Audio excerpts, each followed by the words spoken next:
এই প্রচুর বর্ষার মধ্যে পেঁপের চারা কুকড়ানো, হলুদ হয়ে যাওয়া এবং মরে যাওয়া এর থেকে বাঁচার যে উপায়, আজকে সেই বিষয়ে আলোচনা করব। তো চলো ভিডিওটি স্টার্ট করানো যাক। হে গাইস, আসসালামু আলাইকুম, welcome back to my YouTube channel.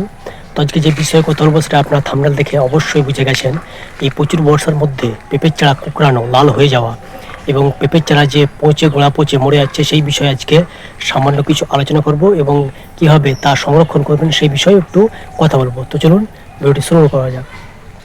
তো ভিউয়ার্স, এই প্রচুর বর্ষার ফলে পেঁপের চারা বাঁচিয়ে রাখা বা পেঁপের চারা সযত্নে ভালোভাবে পরিচর্যা করা খুবই কঠিন এবং দুষ্কর। তো তার জন্য আমি সামান্য কিছু টিপস বলবো, সামান্য কিছু আহ, সমাধান করার চেষ্টা করব, যাতে তোমাদের সেই সমাধান ঠিকঠাকভাবে সেই টিপসগুলো কাজে লাগে। যতটুকু পারবো আমি আমার তরফ থেকে, আমি প্র্যাকটিক্যাল যতটা করেছি সেই তরফ থেকে আমি বলার চেষ্টা করব। তো ভিউয়ার্স, এই যে প্রচুর বর্ষার ফলে গাছ কিন্তু প্রথমে এইভাবে হয়ে যাচ্ছে কুকড়ানো। প্রত্যেকটা গাছ গ্রোথলি এত সুন্দর সুন্দর গাছ, কিছুদিন আগে এই গাছের চেহারা খুব সুন্দর ছিল।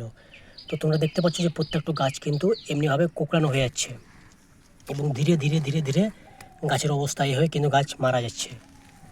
তো এবার বলি আমি যে যাদের গ্রিন হাউস নেই অথবা যাদের পেঁপের চারা এখন বর্তমানে আছে, মাথার উপরে কোনো কিছুই নেই, তারা খোলা আকাশের নিচে রেখেছে, তাদের ক্ষেত্রে বলি প্রথমত তোমাদেরকে সমস্ত পেঁপের চারাগুলি গ্রিন হাউস অথবা যেখানে জল অল্প পড়ে সেই সমস্ত জায়গায় নিয়ে গিয়ে কিন্তু সংরক্ষণ করে রাখতে হবে। অথবা যদি খোলা আকাশের নিচে তোমরা রাখতে চাও, তো আমি একটা খুব সুন্দর টিপস বলে দিই। প্রত্যেকটি ফলের দোকানে তোমরা এরকম কিন্তু ক্যারেট পেয়ে যাবে। এরকম কিন্তু বাজারে 40 টাকা, 30 টাকা, 50 টাকার মধ্যে কিন্তু তোমরা ক্যারেট পেয়ে যাবে। তো তোমাদের যাদের নার্সারি আছে বা যারা পেঁপের চারা নিয়ে কাজ করছো, তারা কিন্তু যদি কোঁকড়ানো অথবা এভাবে পচে যাচ্ছে, এভাবে নষ্ট হয়ে, তাদের বলি তোমরা প্রত্যেকটি চারা মাটি থেকে তুলে এনে এইভাবে যে চারাগুলি এইভাবে ফাঁকা পড়ে আছে সেই সমস্ত চারাগুলি কিন্তু তোমরা এইভাবে ক্যারেটে সংরক্ষণ করো। ক্যারেটে সংরক্ষণ করো। আমি 100% গ্যারেন্টি দিয়ে বলতে পারি, তোমার চারা 100টার মধ্যে যদি 50টা মরে যাচ্ছিলো, তো তার মধ্যে 50টার মধ্যে 100টার মধ্যে 10টা চারা কিন্তু মারা যাবে। এই সিস্টেম, মানে আমি মোটামুটি তোমাকে 40% তোমার এই গাছ নষ্ট হওয়ার থেকে এই উপায়টা আমি বলে দিলাম। প্রত্যেকটি গাছ তুমি আমি একটা কথা বলি যে আমি যখনই কিছু করি আমি প্র্যাকটিক্যাল আমি করি, তারপর তোমাদের সঙ্গে শেয়ার করি।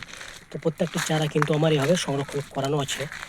প্রত্যেকটি বেডে কিন্তু চারা ছিল, এখনও আছে।